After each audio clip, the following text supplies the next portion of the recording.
Herkese merhabalar. Herkese mi? Merhaba değil mi?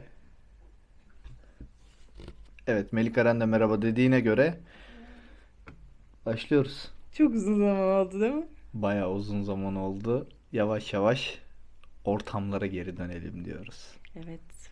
Çok anlatacak şey var, çok konuşacak şey var. Bir yerden başlamak gerekiyor diye düşünüyorum.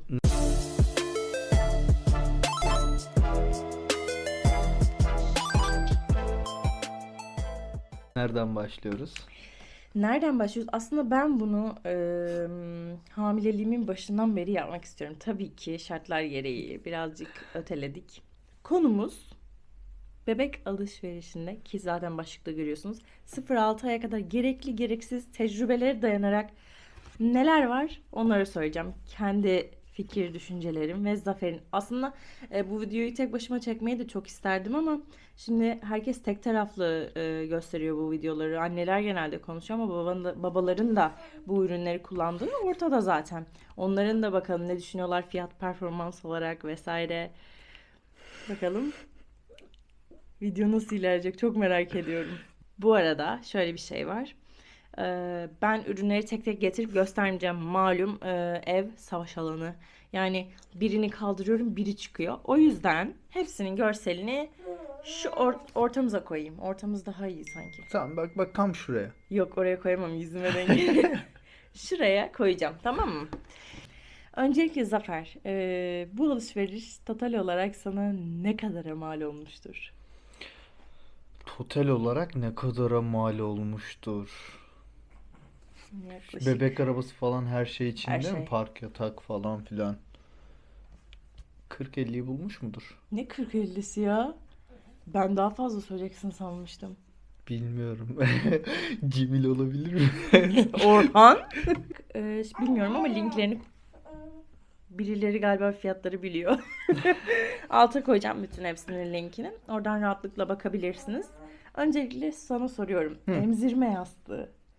Ben bunu ne kadar kullanmışımdır? İlk 3 ay aralıksız her Yapışıktım. emzirmede, Bildiğiniz evet. emzirme yastığını şuraya takıyordum. Onunla geziyordum gibi bir şey yani. O da çünkü hani bebek küçük ya, daha Evet. küçük oluşmamış. Evet. Hep sen kullandın. Hep sen kullandın. Hep. Niye hep sen kullandın? Ben onu kendime almıştım. Yani kontrolü zor oluyor diye, bebek küçük olunca kontrolü zor oluyor diye onun üstüne koyunca çok daha rahat oluyordu, ama şimdi bebeği bir yayıyorsun kucağına, o zaten Evet. yolunu buluyor Zaten yani. sığmıyor ki hiçbir türlü Evet, sığdıramazsın evet. yani. Yaklaşık 240 TL'ye geldi.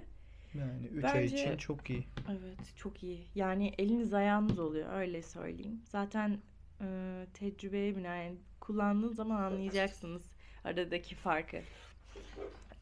Bu arada daha sonrasında da emzirme yastığını ben bebeğin başını böyle destekleyerek oyun oynarken kullandım. Tummy time için Evet, tummy kullandık. time için Her de şey için kullanılıyor. kullandık biz. Kullanılıyor ya. Böyle onun artık yırtıldı yani Evet orta ya. kısmı. Ne yapayım? Çok kullandım geceleri. Geceleri bir de çekiştirip durduk karanlıkta Sırada neyimiz doğal var? olarak. Yani park yatak için tam bir şey söyleyebilir miyiz şu an? Bizimkisi İlk çok güzel başlarda bence. hiç sevmiyordu. Evet. Neden? Çünkü Kullanmıyordu. yeni doğandı. Yeni Evet. doğan döneminde çocuğun anneden ayrı takılması biraz zor. Yani dibinizde yatıyor. Evet. O yüzden Hatta ben şey diyorlardı, işte kucakta yatırma, kucağa alışır falan filan. Bak, ilk 50 gün şurada uyudu ya çocuk. evet. Yani 3-4 saat böyle aralıksız buralarda, aralıksız dediğim hani emdikten sonra Hı üç hı. dört saat neredeyse benim Evet. şuramda uyudu yani. Şimdi kucağıma alıyorum, yok kafasını şuraya koyuyorum, diyorum ki uyusun. Öyle bir şey yok yani. Çok da Kucağınıza alın. dinlemeyin yani bu Aynen. tarz şeyleri. İlerleyen zamanlarda zaten bunları yapamayacaksınız. Park yatak önemli fakat park yataktan önce şuraya koymuş olduğum yatak, reflü yatağı. Aa, Elimiz evet. ayağımız oldu her yere. Müthiş bir şey ya. Onu bulandan Allah razı olsun. Evet. Çanta gibi taşıyorsunuz. Yanlarında yerleri var. Bu arada bu ürünlerin hiçbirini hediye mediye hiçbir şekilde gelmedi. Biz kendimiz aldık. Bunun da bilgisini vereyim. Reklam falan değil. Bu tamamen öneri diyebiliriz. Tavsiye. Reflü yatan, yani şu an 0-6 aylık ürünleri konuştuğumuz için park yatağı 2 yaşına kadar kullanılabiliyor. Hatta 2-3 yaşına kadar kullanılabiliyor da reflü yatağı gerçekten ilk 4 ay için çok çok önemli bir şey. Aslında Çok rahat bir 5-6 şey. ay insanlar kullanabilir.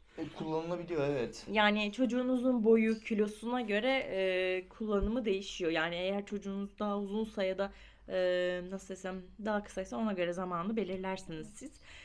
Çok güzel. Yani o kadar memnunum ki hani kafamı bazen yanlışlıkla yanına koyuyordum.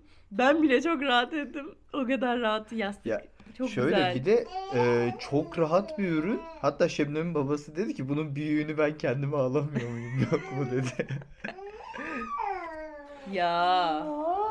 Bundan sonra böyle. YouTube videoları böyle. Melih Eren Bey konuşana kadar böyle agu gugu duyacaksınız. Hiç kusura bakmayın. Reflü yatağının fiyatını hatırlıyor musun? 629 muydu sanki? Evet, 629 civarında biz aldık. Şu Hı an hı. 700 küsürlerde. Çok Yani büyük çok bir da büyük bir fark meblağ yok. değil. Evet, kesinlikle bakın bu ürünler sayacağım bütün ürünlerden en çok hak eden bu arkadaşlar. Bizim Kesinlikle. çok rahat ettiğimiz bir ürün. Şimdi çocuğu normal şartlarda emzirip gazını çıkartıp öyle yatırmanız gerekir. Hı hı. Fakat biz gazını çıkartacak kadar şey yapamıyorduk çünkü emzirirken uyutuyorduk maalesef. Yani bu da çok doğru değil ama Hı.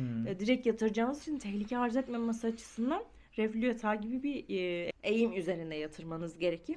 O yüzden de kurtarıcıydı yani. Ay, elim ayağım oldu. Yatağımızın ortasına bile koyup uyumuşluğumuz var. Öyle söyleyeyim size. Kesinlikle. %100 tavsiye. Kesinlikle yani. Biz park yatağını ne kadar almıştık? Park yatağını sanırım 2,5'a falan aldık. Yok. Üç Ya, mü? ya 2.999'du Ya da ya üç dok- 3.999'du ama bence 2.999'du. 2.999 Şu liraya anki aldık. fiyatına bakıp şuralara bir yerlere yazarız onu. Hemen söyleyeyim niye bakalım ki. Ya söyle bakalım. Şu ara yani 3 küsür 4 3 ile 4 arasında. Ama İyiymiş, şöyle bir güzel. şey var. Bizim aldığımız anne yanı park yatağımızın dönencelileri var. Mümkünse dönencelileri Evet, alın. şu aydan Yani sonra hatta 4. aydan sonra artık etrafa bakıyor ya, bir şey görmek istiyor. oyalanır yatakta inanın bazen işleriniz olduğu zaman bir yarım saat bir 40 dakika bile oyalandığı oluyor. Çok fazla kurtarıyor sizi. En azından etrafı toparlamak açısından bile onu oyalayabiliyor. Eğer dönencelileri bulursanız dönencelileri alın kesinlikle. Bir de En sevdiği park oyuncağı yatak gösterecektim. Şimdi de elinden oynuyor. alırsam büyük Aynen. sıkıntı. Şu an yine oynuyor. Alıyor, eviriyor, çeviriyor, bir şeyler yapıyor, bakıyor. Şimdi bıraksın, onu da göstereceğim birazdan. Bir de park yatağın birkaç özelliğinden bahsedeyim. Park yatağın üzerinde alt açma böyle aparatı vardı. Hı hı. Onu biz çok kullandık. Fakat bebek bir yerden sonra çok hareketlendiği için Tehlike arz evet edebiliyor ama tehlikeli. bizimkinde yine emniyet kemeri de var. İstediğin kadar olsun. Olsa bile hani şey yapıyor, kontrol Yükseklik edemiyorsun. olduğu için bence çok çok tehlikeli. Yani o Kontrolü zor oluyor. evet bir de yanda böyle ıslak mendil bez aparatı falan var koymanız için. Aynı zamanda çanta şekline gelip bir yerlere götürebiliyorsunuz. Tabii biz daha bir yere götürmedik. Bu arada Zafer evden çalıştığı için hep böyleyiz. Hep telefon elinde. Adam resmen bilgisayar ve telefon kuşu oldu. Neyse zaten Zafer'in bileceği şeyler, bilmeyeceği şeyleri anlatayım ben. Ondan kaynaklı mesela süt sağma. Arkadaşlar şurada görmüş olduğunuz arkadaşı tavsiye ediyorum. Çiftini almamız çok mantıklı mı? Ben çiftini aldım ama çok da gerekli değil. Teklinde kullanabilirsiniz. Manuel çok tasvip etmiyorum yani. O ara böyle kafanız dağınık sonuçta yani. Hani kendiniz de değilsiniz. O makine bir zahmet o işi yapsın. O kadar da kasmaya gerek olduğunu düşünmüyorum. Makineyi kullanıyoruz ama böyle çok nadir. Yani Melih Karen maalesef hiç nefes aldırmadığı için o konuda Hangi makine? süt sağma makinesi. Ne gerek var zaten şey ya. Melih Karen Sütaş ya. reklam yaptın sağ ol. Yani Değil mi babacığım? ama şöyle bir şey var. Eğer makineyi alırsanız içerisinden biberon falan çıkıyor ya, onlar gerçekten çok güzel. Ucu özellikle Evet. gerçekten anneye çok benzediği için. Hemen araya giriyorum. Melih Eren'in en sevdiği oyuncak. Biz adını Robi koyduk. Da şöyle mi yapıyoruz? Yo, Şöyle mi gayet yapıyoruz? görünüyor Görünüyor net mu? ışıktan. Bunu eviriyor, çeviriyor, şu bacaklarını tutuyor, işte bunu tutuyor, Şunları ağzına ağzına sokuyor sokuyor, ya. bunu tutuyor, ağzına sokuyor falan filan. Ondan sonra Biraz herhalde oyalanıyor. en sevdiği şey bu. Buyurunuz efendim. Ona da geleceğim. Ona da geleceğim. Çok büyük şikayetlerim var. Her neyse. Bu süt sağma makinesi güzel. Okey yani Manuel olanı kullanabilirsiniz. ama bir işe yaramıyor. Ya hayır, manuel olanı tabii ki işe yarıyor ama şöyle düşün. Sen benim o anki psikolojimi, o anki yorgunluğumu biliyorsun. Düşünsene. Tabii, tabii. Bir yandan da onunla güç kuvvet uyguluyorsun. Yani çocukla ilgilenmek, ya şöyle söyleyeyim. Bu Çok süreç vakit tamamen harcatıyor. ne kadar az efor sarf edersen, ne kadar kendini dinlersen, rahat ettirirsen o kadar kolay geçer. Ama maalesef o manuellere çok şey yapamadım yani. Bilmiyorum. Bende bir de şey vardı. Moshin'in vardı. Yapamadım. Peki Hiçbir mana bulamadım yani. otomatik olanı çift mi almak gerekiyor yoksa Tek de tekli olur. yeterli mi? Tek de okey. Bence tek alın. Hani ben çift aldım o hararetle falan ama hiç gerek yok. O masrafa da değmez. Öyle söyleyeyim. Bu da bir geçtik. Şimdi bir tane araya gereksiz sokmak istiyorum Zafer. Neymiş o? Emzik. Ne? Şiko'nun emziği hakkında ne düşünüyorsun? Şiko'nun emziği, bir tane emzik aldık. Yani emziği o kadar ağır yapmışlar ki. Böyle bir şey yok, çocuğun ağzı sarkacaktı ya. Ya O kadar büyük ki arkadaşlar. evet, Ben evet. taksam beni tutar yani. Görüntü olarak böyle hani tamamen böyle plastik döküm yapmışlar. Hani ekstradan tek döküm olarak yapmışlar Evet. onu. Böyle herhangi bir şey olmasın, zarar Evet, evet, yani görmesin herhalde. ayrı bir plastik parça falan filan olmasın diye biz de bakınca, işte uzaktan bakınca çok güzel görünüyor. Aa, tek kalıp olarak dökmüşler falan filan, rahat. Emziği bir aldım, ben taşımakta zorluk Çok ağır. çekiyorum yani, çocuk nasıl Benim anlamadım, onun bir nasıl başka bir izliyor ya? olayı vardı, acaba biz mi bilmiyoruz? Vallahi hiçbir olayı yok onun. Çok pahalı mıydı? Değildi. Yani Avent'in ikilisiyle aynı fiyattı. Hatırlıyor musun? Yani tekliye vurduğunda Avent'le aynı fiyata denk Hayır, geliyordu. tekli de ikili fiyatınaydı o. Hadi ya. Evet. Yani bilmiyorum. Biz çünkü Avent alalım mı almayalım mı bir böyle düşündük bayağı. Hani Hı. tutar mı tutmaz. Çünkü Melikaren ilk 2 ay falan hiç emzik tutmadı arkadaşlar. Evet. Biz diyorlar ya hani emzik çocuğa alıştırmayın. Bırakın alışsın. Zaten bir yerden sonra Tabii ki de. bırakacak yani. Bu çocuk Yani. sonsuza kadar emzikle gezmeyecek. Size de kendinize ayırmanız gereken bir vakit var. En azından hani çocuğu birazcık oyalar tutar. Sonuçta ilk zamanlarda full yapışık geziyorsunuz. Tabii, tabii, 1-2 yaşından sonra baktım bırakmıyor. Acı bibere sok. Koy ağzına. Sakın Şey, böyle şeyler yapmayın. şey videosu yapıyorlar, gördün mü? Emziğe uçan balon bağlıyorlar. Emzik Evet, ağzındayken emzik uçtu, gidiyor. bebeğe böyle el sallatıyorlar. Ne sövüyordur o bebek orada. Evet anneciğim. Gerçekten. Yok. Hazır emzik Bu şeyken Avent'in emziği işte. aynen bıraktı emziğini. Şöyle. Evet. Avent'inkinden çok memnunuz bu arada. Ama Avent'le ilgili bir şey daha diyeceğim. Tamam. Nedir? Ben bir şey fark ettim arkadaşlar. Bu Avent'in emzikleri yazın biraz kullanışsız. Özellikle etrafınızda sinek varsa. Ha, Şöyle ki bebek, fosfordan. evet, gece fosforlu olduğu için Hmm. sinekleri çekiyor. Çocuğumun yüzünü yediler. Evet, evet, evet. Yani bunu ben yürüttüm tabii ki. Hani böyle bir şey var mı yok mu hiçbir fikrim yok. Ama bence ona geliyorlar. Acaba neden fosforlu? Gece hani görmek için, tamam Kaybolmaması da. için. Gece çabuk bul diye. Şimdi bir konuya daha geleceğim. Arkadaşlar, şu ağız mendili alın. Ağız mendili alın. Ağız mendili alın. Her yerde şu ağız mendili alın. Yani arkadaşlar o kadar da ağız mendil almayın. Yani Bence de tamam ya. okey 0-5 ay şu an bizim olduğumuz platform zaman aralığı. Fakat Hı hı. hani bu zamana kadar öyle aşırı da bir ağız mendili olayımız olmadı. Hani paketlerce ağız mendili aldım. Sırf bu YouTube, Instagram camiasının ağız mendili mutlaka alın. Şundan şu kadar olsun. 10 paket aldım. Şu çok fazla gidiyor. Yok arkadaşım ya. Sizin almanız Evet. gereken, bakın almanız gereken gerçekten maksimum şeyi söyleyeyim mi? Müslin örtü. Müslin örtü gerçekten işe yarıyor. Evet. Yıkarken de yarıyor yazın. İşte ne bileyim ince serin olduğu zaman birazcık üstünü örtersiniz. Yok dışarı kucağınızda taşırken üstünü örtersiniz. Ne bileyim örtersiniz yani. Altı açma yerinde örtü yoktur onu örtersiniz. Bu iş görüyor. Fakat ağız mendili yalan yani. Hiçbir mantığını Ya bulmuyorum. tek kullanımlık olanları falan böyle, yani ağız mendilini tek sefer kullanacaksın, atacaksın. Yani diğer türlü ağız mendilini bir kere kullanıyorsun, bir kenara bıraktın mı o hemen zaten toz oluyor, bir şey oluyor. Zaten direkt evet kirliye Yani atıyoruz. mantıklı değil bana göre. O tür şeylerin tek kullanımlık olması gerekiyor. Bunu da söylemiş oldum çünkü çok içimde kalmıştı. Burun aspiratörü Zafer. Bence ıslak mendil yazdık mı? Islak mendil veya pamuk. Hayır. Hadi ıslak mendil ve pamuğu konuşalım. Biz ilk 40 gün falan Pamuk. pamuk kullandık. Ee, Daha böyle derisi falan tam kendine Hı gelmedi hı. diye düşündüğümüz için direkt suyla pamuk kullandık. Güzel bir şey yaptık mı? Yaptık Hı bence. hı.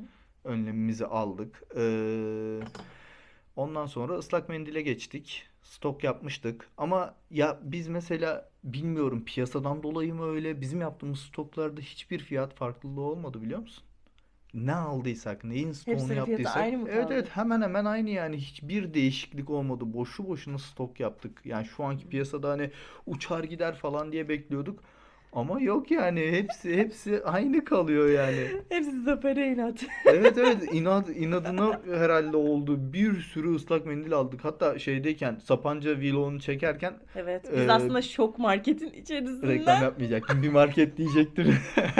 Bir, bir bütün marketten, ıslak mendillerini alıyorduk biliyor evet musun? evet, 25 lira üzeri işte şu fiyata düşüyor falan diye bir sürü ıslak mendil aldık arkadaş. Lan şimdi yine aynısı var. Her gittiğimde yine aynı 25 lira üzerine indirim. Bu arada Zafer'le ilgili şu bilgiyi de vereyim. Zafer indirime işte ne bileyim bedava ya da yapılan kurnazca stratejilere bayılır yani bayılıyor. Tabii tabii. İnanılmaz. Ya eski Kendi esnaf olduğumuz için tabii çok yemiyoruz böyle şeyleri. karlı çıkmak onun için müthiş ama kazıklansın tüm bir Uf, haftası rezil oluyor biliyor böyle bir musun? hafta Hiç. kafama takarım onu var ya. O Hiç. yüzden yani aklınızda olsun bir şey alacağınız zaman Zafer bir şey aldıysa mutlaka onu alın. Çünkü daha iyisini kimse alamaz. Burun aspiratörü demiştim. Tamam. Biz bu ara çok kullanıyoruz. İki Melikaren de farklı rahatsız. Ben de birazcık hastayım.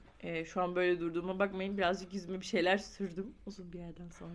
Biz iki farklı çeşidini Evet. kullanıyoruz. Biri şu ağızla çekilen, ucunda Evet. şey Evet. filtre olan. Diğeri de pompa gibi olan. Pompa yalan. Yani hiç o minicik pıt pıt pıt böyle. O nerede ya? O nerede? Allah'ını seversen getirin. Yalan değil Boş be. ver resmini koyacağım. Tamam. Hiç beğenmedim arkadaşlar. Hiç beğenmedim. Niye? Hiç sevmiyorum. Bak diğeri cayır cayır çekiyor. Ha evet. Ama bu yani çocuğun yüzünü tutturana kadar felaket ya. Kriz çıkıyor evde. Hiç güzel değil. Evet, aslında diğeri bir Ve de cımbız mesela o cımbız okey. Kriz anında değil de böyle çok ciddi büyük şeyleri belki Allah korusun hani tıkanma gibi şeyleri belki kurtarıyordur. Hiçbir fikrim yok. çok kullanmadık cımbızı ya. Evet. Biz Çok genelde o küçükken, ağızla çekileni hareketsizken daha kullandık. çok kullandık. Bir de tek kullanımlık uçları olduğu için daha steril. Evet. Temizlenme Aynen. olayı falan Ama onu da çok uğraşmıyorsun. sık önermiyorlar. Neden? Büyük ihtimalle çekimin o şiddetinden kaynaklı. He. Aslında evet, bakmak lazım. Biz hiç test etmedik ne kadar çekiyor diye, şöyle kendi elimizde falan bir şeyle. Benim burnumda denedik. Bakalım. Bunun Bu denemesini yapalım mı? bu arada bunların fiyatlarını altta zaten linkten görürsünüz. Küçük şeylerin fiyatlarına öyle özellikle bakmıyorum. Zaten bunlar çok Ya geçici. Bir de evet. markadan markaya değişiyor. Burun demişken o zaman bir de şeyle gidelim. Serum fizyolojikle. Evet, serum fizyolojik şart yani. Şart. Şöyle söyleyeyim. Neyle temizliyorsunuz, neyle temizliyorsunuz? En steril, en Bak şurada kolaylıkla var bir tane. kullanabilen, aynen kullanılabilen serum fizyolojik yani minicik böyle tek tek Hmm. satılıyor. Ee, Eczaneden satın alabilirsiniz. Şimdi bununla ilgili bir şey yazmayayım. Tabii tabii, Marka vesaire. eczaneden satın Gerçi alabilirsiniz bu doktorunuz ne Trendyol'da var. öneriyorsa. Trendyol'da satılıyor. Olabilir ama yine de biz kendi kullandığımızı şey yaparız, ama siz Aynen. tabii kendi doktorunuza sorun onu. Evet. Yani serum fizyolojikte de kullanmanız gereken ölçü hani bir iki damla rahatlıkla açıyor. Öyle abartılı bir şekilde şu Evet. kadar sıkayım, şu Fışkırtmalı kadar çok falan. açacak falan gibisinden bir şeye gerek yok. Bir iki damla bir buruna, bir iki damla bir buruna dedim mi açıyor. Oy. Evet. Oğlumu verin Tamam. bana. Arımı. Hadi gel seni bir alalım. Babacık. Hemen bak, seni susturmanın yöntemi. Bir elimde 5 parmak. 1, 2, 3, 4, 5. İki elimde 10 parmak. 1, 2, 3, 4, 5, Beni görünce ağlıyor. 6, 7, 8, 9, 10. Bu da son, bu da son, bu da son. Bu kadar basit. Bu kadar Herkes basit öyle. yani. Yok çocuğu sallayayım, şöyle yapayım, böyle yapayım falan yok. Evet. Devam edelim mi? Devam edelim mi? Tamam. Bu kadar basit değilmiş. Ana kucağından memnun musun? Ana Gel kucağından bakalım. Tabii ki de memnunum. Ana kucağından memnun musun? Anlat bize. Hoppala. Bence ana kucağından çok memnunsun. Çok seviyorsun değil mi?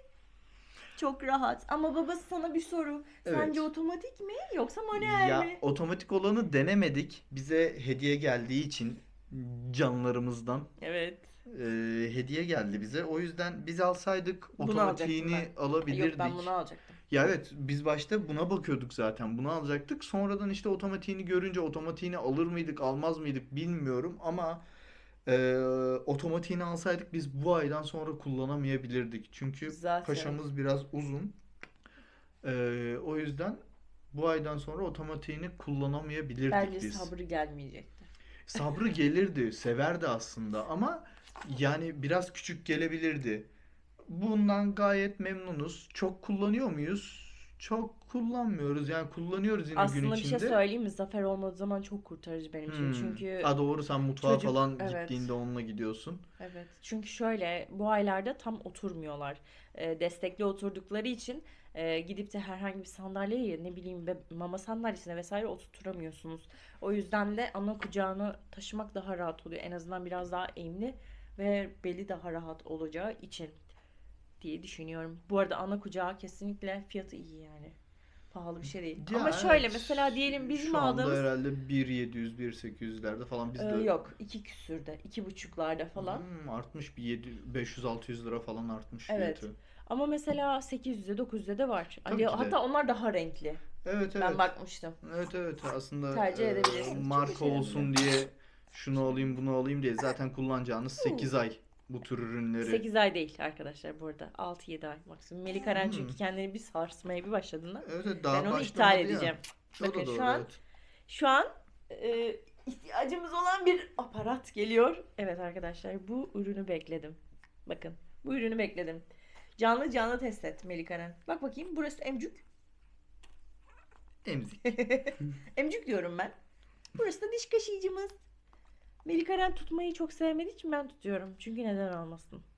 Böyle bir ürün. Aslında diş kaşıyıcı arıyoruz her yerde falan. Hı hı. Bir baktım. İncecik incecik diş kaşıyıcı. Arkadaşlar bu çocuklar hatır hutur bir şey istiyor ağızlarına. Şu kadar kalınlıkta şeyler lazım. Yani incecik gidip de şöyle diş kaşıyıcıları yapmanın ne mantığı var? Ya Hani bu mesela çocuk hırsını alamadıktan sonra. şu da diş Bak. kaşıyıcı ama mesela Bu ne şimdi? şunu ısırdığında zaten ağzını kapattığında bu şey yapmıyor Aradan ki. çıkıyor ki. Tabii aradan çıkıyor. Yani Ama o bu yüzden çok daha iyi. Ben açıkçası kemirebileceği bir şey lazım. evet bunu beğendim. Şuraların emzik olması da güzel. Yumuşacık bu arada. Hani şey değil böyle sert silikon değil. Aslında ne yapacağım biliyor musun? Pişireceğim bir kalem pirzola. Vereceksin eline onu kemirip kemirip duracak. Bizim şu an yani bu yeni doğan süreci 3 aylık bir süreç. Sonrasında en çok kullanılan şey ne? Hatta özellikle Merlin'den dolayı bizim en çok kullandığımız şey ne? Ne? Mat. Oyun matı. Ha, Arkadaşlar bizim malum biliyorsunuz evde Merlin var. O yüzden her yer tüy yani. Ne kadar temizlesen de süpürsen de ister istemez yine tüy yere oluyor bir koyamıyorsun şekilde. yani. Evet. Çocuğu istesen de yere koyamıyorsun. Ağzına yüzüne her yerine tüy girer Normalde diye. de zaten koymamak gerekiyor. Kedi olsun olmasın ayağımızda bastığımız yerlere falan. Yani evet. Ağzını sürüyor çünkü. Yere koyduğun anda ediyor böyle Evet yani. ya bildiğiniz yeri yalıyordu yani çocuk. O yüzden bir mat aldık. Evet Gayet onu da kullanışlı. aşağıya koyuyorum. Bakarsınız gerçekten çok güzel. Ee, bir tık bence pahalı. Fiyatları biraz pahalı. Yani, Matların genel olarak fiyatları pahalı. Malzeme olarak baktığımda evet aslında öyle ağam şahım bir malzemesi yok yani matın. Evet ama işte Bildiğin- pahalı. Sektör bunu mecbur bırakıyor arkadaşlar. O yüzden Evet. de pahalı Çok yapmışlar. alternatifi olmadığı için. Aynen. Birkaç marka var zaten. Diğerleri aşırı uç yani. Evet. İnanılmaz. Bundan memnunuz mesela. Hani lazım mı? Gerçekten lazım oluyor. Çünkü diğer türlü battaniyeler falan fişman dağınık dağınık takılıyorsun yani. Bir de Bunun üzerine tak. matın Bitti üzerine gitti. Medikare'nin koyduğumuz oyuncağı. Ne ismi onun? Piyano ya. Ayak Ayaklı piyanosu. piyano böyle ayağını uzatıyor. Yalnız onu ne Onun zaman görselini. kıracaksın? Onların kırmış onu. Sen maşallah çok güzel kullanıyorsun onu Ayağını ama altından geçiriyor. çok severek kullanıyor onu. Evet. Yani herhalde bir 10-15 dakika rahatlıkla onunla oynuyor. Bu arada 10-15 dakika diyor ya Zafer, size diyeceksiniz ki oha ne kadar kısa bir süre, bunlar ne, bunun oyalanma mı görüyor? Arkadaşlar gerçekten güzel bir oyalanma. Çok Yani tabii ki de ya. millet zannediyor ki çok az duruyor, nasıl durmuyor bu çocuk falan Tabii. filan diye Ya düşünecekler ama aslında Melikaren gerçekten 10-15 dakika bazen Melikaren bazen gece 4'te bir kalkıyor. Uyumak Tak. istemiyor. Evet. Ben hatta gece etrafa rahatsızlık vermesin diye bazen o piyanonun sesini açmıyorum. Hı hı. Melikaren onunla oynanırken ben başında 5 dakika uyusam o aradaki yorulma şeyi 5 dakika uyku size yetiyor yani. Düşünün yani kalkıyorsun 10 saat mi uyudum Melikaren ne güzel oynamış falan filan diyorsunuz. Bir bakıyorsun saate 4 dakika geçmiş. Bu arada bence gereksiz diye düşündüklerim bu set manikürler var ya, her şey içinde var bilmem ne. Gerek yok arkadaşlar. Yok saçının tarağı, yok bilmem nesi. Ulan çocuklar kel doğuyor ya. Siz neyi tarıyorsunuz? Bizim paşamız He? saçlıydı Tamam, da. bizimkinde saç vardı yani, çocuk farklı tamam ama gerek yok ya. Tek tek alın. İhtiyacınız olan şeyleri alın. Bir şey söyleyeyim mi? Çok Kesinlikle. ciddi markaların fiyatları var bu Ama bir konuda. dakika biz o setlerden hiçbir şey kullanmadık ki. Bizim kullandığımız Zaten gereksiz. Ondan işte evet, diyorum. yani biz Kullanmak çok mantıksız. tırnak makası bile kullanmadık. Evet. Törpü ona da Bakın. geliriz herhalde. Şimdi Şöyle. gelelim. Evet, şu an ona geleceğim. Arkadaşlar benim elim ayağım bu elektrikli kağıt törpüler var ya. Müthiş yani. Diğer türlü ben bir kere yanlışlıkla Melika'nın etini kıstırdım ilk tırnağını geçen zaman. Ben ağlamaya başladım. Melika'nın de ağlamaya başladık. Bir daha tırnak makası no. Onunla kesiyorum, düzeltiyorum. Çok hızlı zaten bebeklerin tırnakları uzuyor. Siz de bakabilirsiniz ki çok ucuz yani diğer şey aparatlara, o setlere göre bence. Evet, Bununla evet. altını çizdim. Hatta onun yetişkin ucu var. Ben deneyeceğim. Bilmiyorum benim tırnağıma yapar mı yapmaz mı ama yapacağını düşünmüyorum. En azından kestikten sonra herhalde törpü niyetine kullanılabilir diye düşünüyorum. Zafer, sana bir soru. Alt açma örtüsü. Melikaren eskiden yani şöyle Biz tek söyleyeyim. kullanımlık alıyorduk önceden. Evet.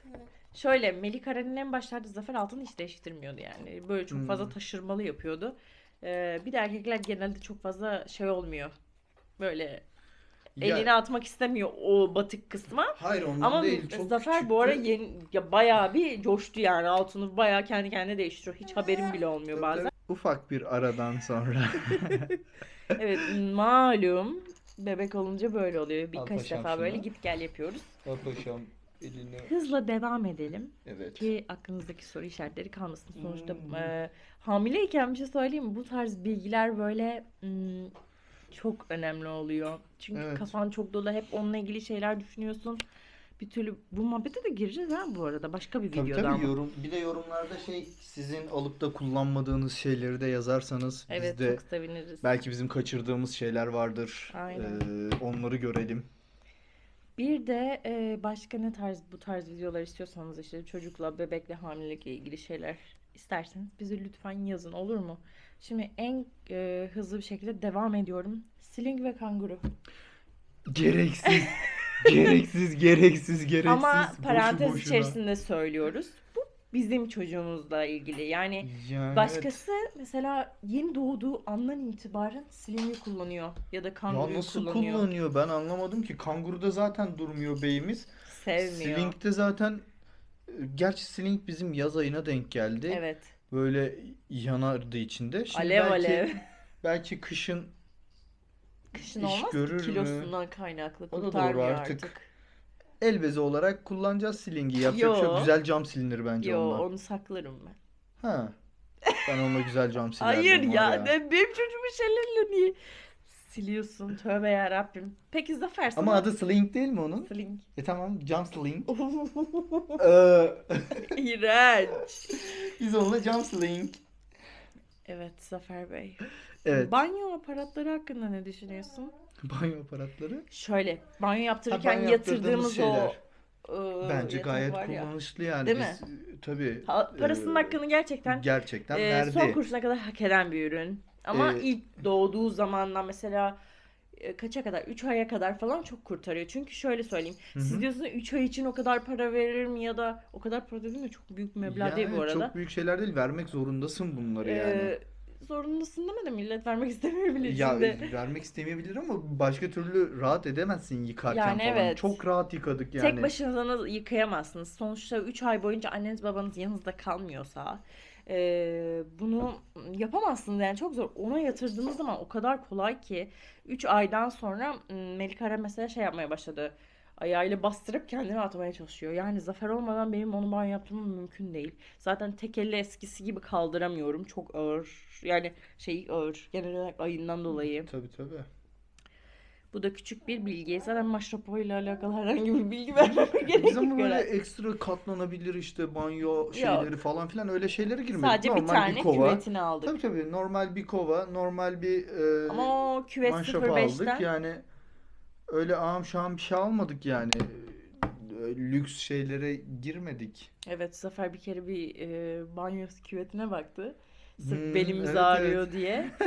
Ayaklı böyle yüksek. Hı hı. 3.000 lira sadece ayaklısı. Tabii Ayaklı tabii. ayaklarına mıydı? Öyle bir şeydi. Sadece ayakları. Yani 4 tane ayak koymuş 3.500 lira para istiyor. Yani gerek var mı? Gerek yok. Çünkü 2-3 ay kullanabileceğin ürünler Yani bunlar. ben şimdi mesela o katlananlardan aldım bir tane. Onun e, da işte bebek oturmaya başladığı zaman içerisine böyle bir şeyler koyup oyalayarak banyo yaptırabilirim tek başıma diye düşünerek Ama daha aldım. hiç katlamadık. Evet. Zaten şöyle bu video 0-5 aylık ürünlerle ilgili bir Aynen video. 0506. Sonrası içinde farklı ürünler var. Daha denemedim, deneyimlemedim. O yüzden herhangi bir bilgi vermek istemiyorum. Hı hı. Onun için de ayrıca video çekeriz diye düşünüyorum. Onu da zamanla tecrübe edeceğim. Bebek Daha bir arabasını konuşacak mıyız bir bebek sonraki arabası video mu? var. Yok, bebek arabası var. Tamam hadi bebek arabasını konuşalım mı? Arkadaşlar tecrübesizliğimize dayanaraktan dev gibi, kalas gibi bir bebek arabası almışız. Ne sığıyor? Yani şöyle söyleyeyim. Yani bebek arabası bagaja bile sığmıyor. Öyle söyleyeyim O genel kadar olarak. şey yani aracınız küçükse Ayvayı yani yediniz. Ne ayvayı şöyle yediniz yani. reklam olacak ama Q2'den örnek vereyim. Q2'nin bagajına bebek arabasını koydun mu sana başka hiçbir yer kalmıyor. Evet, hiçbir şey kalmıyor. Valizi ön koltuğa falan koymak zorunda kalıyorsun Ama yani mesela o derece düşün. yine reklam yapayım. Egea. Mesela onda Evet. dev gibi bir bagajı var. Dev gibi Ona da bagaj var sığıyor tabii. ona sığıyor mesela. Ama yani ona da her şey sığar arkadaşım yani. Tabii tabii hatta Taliant'a 2 valiz artı bebek arabası sığdırdık ya. Evet, Taliant. Arabaya da atladık buradan. Evet, vallahi şaka gibi. Böyle tuttuğunuzda katlayabileceğiniz ve Kolunuzun hepsi altına bir şekilde aynen. bak bir şey söyleyeyim mi? Kolunun altına koyup gezdirenler var bebek Evet. arabasını. Ben bir kolumla bebeği tutarken bir yandan o bebek arabası mümkün değil. İmkansız. Naim Süleymanoğlu olması lazım. Tabii tabii. Messi için mümkün değil ya. Zaten bebek arabasının görselini koyacağız bizim Koyacağım. markası falan olacak zaten. Neydi? Pooh muydu? Öyle bir şeydi. Craft Pooh diye geçiyor Evet. herhalde. Yani o travel set o yüzden belki öyledir. Hiçbir fikrim yok. Ama bir daha böyle bir şey Tabii, alacak tabii. olsam mümkün değil. Bunu bana kimse aldıramaz. Yani pusetini zaten ne kadar kullandık? 2-3 ay falan kullandık. Ondan sonra o düz olanına geçtik. Hı hı. Yani pusetini de kullanmak zorundasın yani. Evet, Ona da doğru. işte Arabaya da- puset için sırf ben puseti şu kadar kullanırım falan kafasına girmeyin sakın ha. 3-4 ay falan Hı. kullanabilirsin en fazla. Aynen. Arkadaşlar bebek bezi stoğu yapmayın. Kesinlikle yapmayın. Kesinlikle. Bence hiç mantıklı değil. Çünkü bebeğiniz çok malum yüksek markalı bebek bezlerini belki totosu kaldırmayacak. Söyleyeceğim ya Prima abi saçma sapan bir bez ya. Bilmiyorum hani herkes kullanıyor herkes için iyi ama yani ben Herkese iyidir belki bilmiyorum. Belki bizim bebiş başka bir markaya daha rahat ediyor. ya şöyle bir şey rahatlık açısını geçtim. Ya hep mi sızdırır bir bez ya? Biz yanlış bağlıyor olsak mesela bebem Diğerleri natural sızdıracak. evet evet bebem natural kullandık. Bir kere sızma görmedim ya. 104 adetini kullandık. Bir kere sızma görmedim. Belki bir kere sızma olmuştur. O da çok yüksek şiddetli olmuş. yapmıştır. Onda ama Prima'da Her seferinde. her 2-3 seferde bir tane bezde sırtına kadar yani kafasına kadar gidiyor arkadaş. Yani. Saçma sapan. Hatta ben aile grubuna yazdım. İşte abilerimin de çocukları olduğu için dedim elimde 2 paket uygun fiyata Primo bez var. Bir Uygun de bir şey fiyata söyleyeyim mi? bırakabilirim dedim. Gerçekten piyasada çok pahalı. Hani bebek bezi ev yakar. Öyle diyeyim Ya size en o pahalısı kadar. Primo zaten. Zaten en pahalısı o. Evet. Fakat gerek var mı? Bizim Yok. bebek için gerek yok gerçekten. Melikaren Prima kullanmasa da olurmuş. Biz Kesinlikle. Bebem Natural bir kere denedik. Sırf malum bir film içerisinde gördüm diye Evet, deneyelim evet. falan dedik. Gerçekten güzel. Tipi Güzel, birazcık evet. böyle Prima'ya alışan için yamuk yumuk gelebilir ilk zamanda ama daha bambu olduğu için daha şey Ya onun da içinde biraz bir şeyini sevmedim. lifleri. Şöyle bir ıslaklık hissi var içinde. Onu tam Hı çözemedim. hı. Başka bir marka bez de deneyeceğiz Bir biz. tane daha var aklımdaki. Evet, evet, bir iki daha marka var. Onları da deneyeceğiz. O içindeki ıslaklık şeyini çok beğenmedim ben. Diğerlerinde aynı o ıslaklık hissi olacak mı? Gerçi ben Prima'nın aslında içine bakmadım ya. Ben mesela Bebem Natural'in o iç kısmına yani Jel kısmına mı? işedikten sonra hani şeye baktım, bebek bezini çıkardıktan sonra şöyle bir bastırdım bakalım dışa bir ıslaklık veriyor mu? Dışa ıslaklık vermedi ama verdiği hissi değildi. Bugün de şey deneyeceğim. Bir dahaki videoda onu söylerim. Prima'da işediği bir bezi alacağım. Böyle içine bastıracağım. Bakalım ıslaklık hissi Bebem Natural gibi mi değil mi? Onu bir sonraki videoda söyleyeceğim. Peki. Zafer'le bizim gerçekten sinir olduğumuz bir nokta. Çünkü düşünsenize yani business uçuyorsunuz. Tabii, Uçak tabii. düşüyor. Çok çok çok Yani çok bu sinir kadar. oldum ya. Evet, Gerçekten. vallahi. Ya hatta şöyle hani şeyleri var ya işte sızdıra bezin Ama görselini atın falan. Ben artık atacaktım yani görselini çekip atacaktım. Al bu bu diye arada yani. Molfix'i mesela ilk zamanlarda aldık. Biz ilk Molfix almıştık. Denemek için almıştık, evet. Pişik yaptı Beğenmedik yani ilk o zamanlar hiçbir için. şekilde olmadı. Ama şöyle de bir durum var. Yeni doğan yani hamileyseniz ve bebek bezi alacaksınız ilk yeni doğan için totalde iki paket bez falan gidiyor. Yani evet. Çünkü 2 defa bez aldım. Biz bir numarayı 2 2 tane. paket kullandık. 2 numarayı 2 paket kullandık. 3 numarayı 3 Çok paket kullandık. 3 paket 4 falan belki. kullandık. Tamam, 3-4 paket. Ondan sonra şu an 4 numaradayız. 4 numarada biz şu an dördüncü beşinci pakete doğru gidiyoruz. Bilmiyorum. Evet, evet, dördüncü pakete doğru gidiyoruz. Hatta bir tanesinin adeti yüksek olmasına rağmen öyle şey yaparsak beşinci pakete doğru gidiyoruz. Hmm. 4 numara çok gidiyor. Hani bir O numaradan şu yüzden kadar daha alayım az falan biliyor demeyin. musunuz marketlerde onun adı 4 numarayı çok az Tabii, tabii, görüyorum. 4 numara çok çok hızlı. 6 Ben çok mesela var. ben mesela market işletirken de 4 numara ve 5 numarayı deli dehşet satardım. Hani Hmm. mesela bir numaradan bir paket alıyorsam haftalık markete 4 numarayla 5 numaradan 10 paket falan alıyordum. O kadar hızlı 4 numara ve 5 numara gidiyor.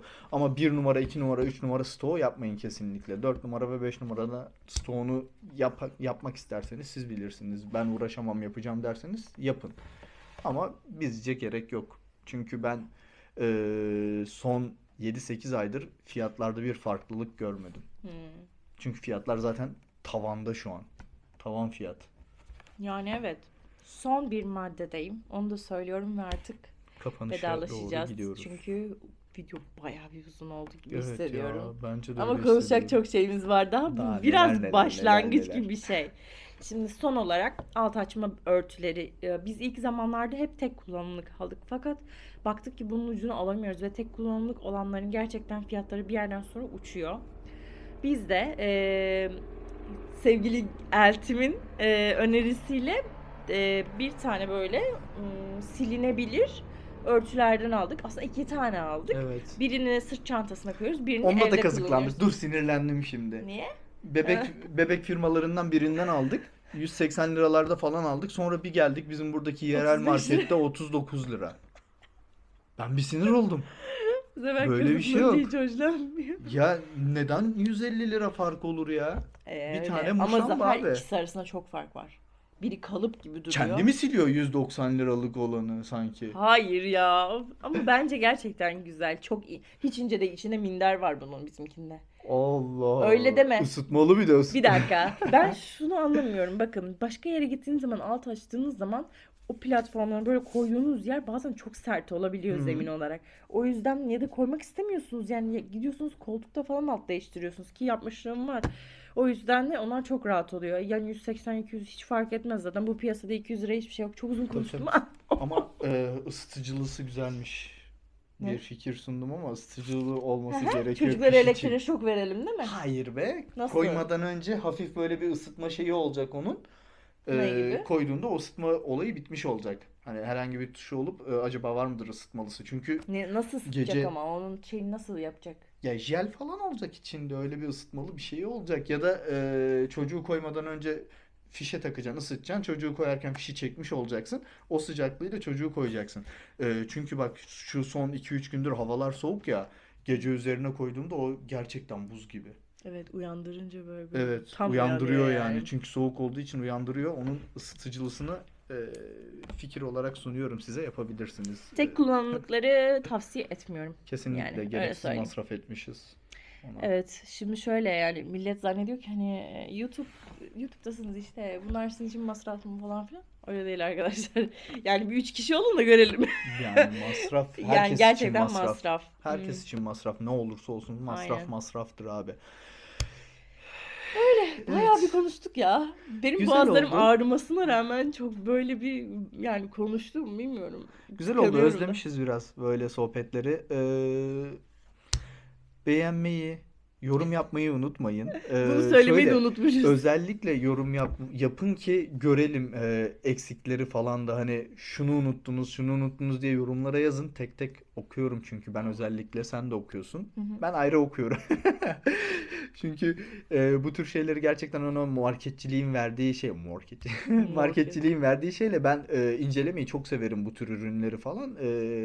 Yazdığınız Tavsiye şeyleri ettiğiniz de ürünler bakıyorum, varsa inceliyorum. lütfen yazın. Kesinlikle evet. Biz onlara da bakalım çünkü gerçekten bunlara açığım. Görüyorsunuz ağız mendillerinden. Ağız mendili aldık. Aha. Bakın hala aklımda. Ve videoları artık sık sık çekeceğiz inşallah. Evet. Genel olarak artık sohbet videoları çekmeyi düşünüyoruz. Böyle daha eğlenceli olduğunu düşünüyoruz. Özellikle mukbang yapmayı çok istiyorum. Bu arada bu hamilelik sonrası durumlarla ilgili biraz konuşacağız. Şu an böyle durduğuma bakmayın. Yani arka planda çok şey değişik. Evin durumu olsun, ben, ruhen, bedenen, ne alemdeyiz, diyet, bilmem ne. Onları konuşacağız diyorum. Evet, Melih beni çağırıyor arkadaşlar. Güle. Evet arkadaşlar, bir videonun daha sonuna gelmiş bulunuyoruz. Bir sonraki videoda görüşmek üzere. Melih beni çağırıyor. Kendinize çok iyi bakın. Görüşmek İnşallah üzere. devamı gelecek bu videoların. Görüşürüz. Hoşçakalın.